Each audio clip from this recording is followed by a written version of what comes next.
Smile, baby, we're on candid camera.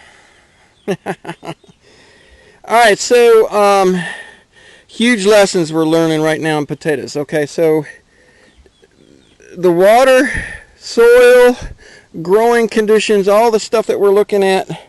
Alright, so we've been digging some potatoes. Why? Because some of the plants were browning out. Some of the leaves are browning out. I'm going to show you some over there. But we were checking these. If the limbs or the leaves start yellowing out, see, that one's kind of a little yellow, but we'll give it a little bit more time. Alright, so we're a little disappointed, but we've learned a lot. Alright, so we've rotated our varieties. And there was, a little of this, a little of that.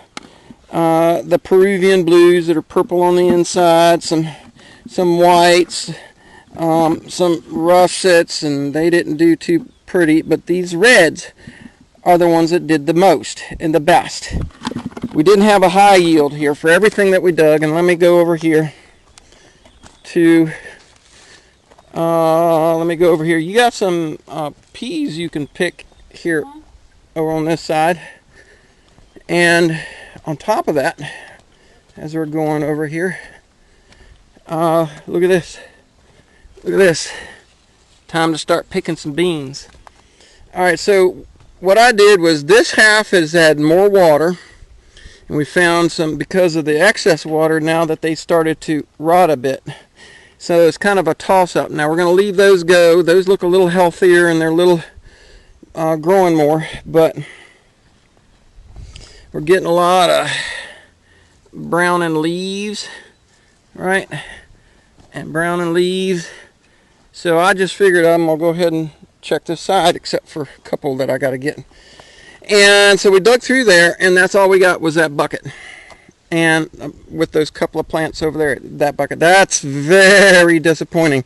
Some of these didn't have very much at all, and a lot of the seed potatoes were kind of rotten. Now, could we have let it go a little while? Would they have gotten a little bit bigger? Possibly, but not that much.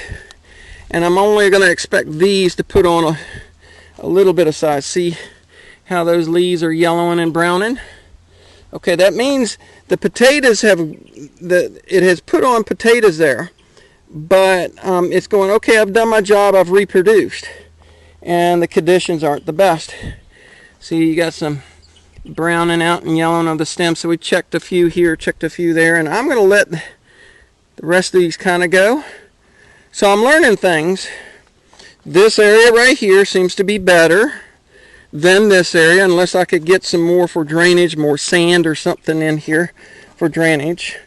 And that area up there looks pretty good, and then way up there we got some good red potatoes, but there's the red potatoes that seem to do the best. And this is what you go through. Now those Peruvian blues do pretty good, but for whatever reason we haven't gotten into them deep enough. God, look at those pea pots. Now these we're saving for seed. These we're picking, and they need to be picked. And these are fingerlings right here. And I know these are pretty good because we had that armadillo get in here on one of these. Maybe it was right here. And turned up a bunch of them. And when they did, there were some decent sized little fingerlings. So, you get into a situation. He's going to pick peas. I'm going to do it again. I'm going to do it again because I can't. Oh, so sweet. Yummy. Yummy. So, quick video. Understand this. Our growing conditions are always going to change. Our soil conditions are going to change. We're going to have to learn this in our gardens of when we can plant, where we can plant, what grows better, where. That's why I put potatoes over here, and down there. That's why I'm spreading things around. I want to know what likes to be where and what I need to do to the ground, as you could see with the difference in the nutrients between these itty bitties and those growing big over there. It's a learning process. You have to be teachable, my friends. You have to teach yourself what works where. And that only comes through practice, trial, error, and growing. And there you go. So, all right, off to pull another nuke, because I can. Uh-oh. Uh-oh. Do you see it in there? No. You don't see? There's a worm. Got to be a worm in there. Something ate down in that pea. Something ate into it. Maybe it didn't get into it, but anyway. All right, folks. Another quickie. Lessons learned. Changes will be made.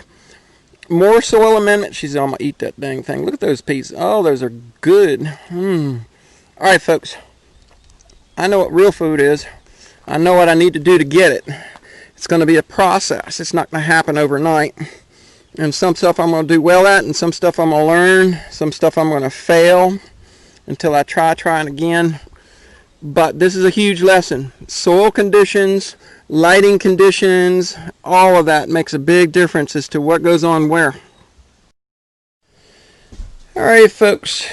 I thought I would show you what that bucket looks like. These are some pretty small potatoes. This is a standard size potato that you'd get in a bag of them. And T went ahead and washed them all off, and there's the full picture. Now, we used to take these little dudes here and bag them up and sell them as boilers. And they would go like wildfire because people liked the mix of them. They liked the mix of the colors and whatnot. However, the amount and the size of these is significantly less than what I thought we would be seeing. Now, there's a lot of factors involved here. I think the extra rain, for one. If it stayed cooler, it probably would have been, or with it staying cooler, I think that's helped. The extra rain, I think, is made it hard because we dug up those that were starting to die off. Now,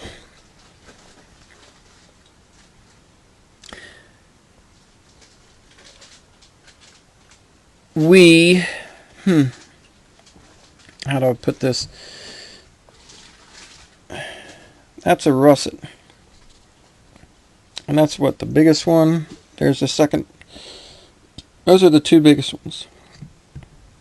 That's the first half. Now, mind you, I know there's some more out there. But this is a big indicator.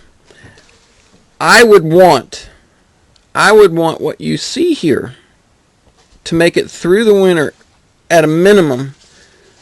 This would kind of be enough for seed for a small batch if we were getting a full amount, but we're not. And do notice the reds are the biggest ones. The reds have done the best job.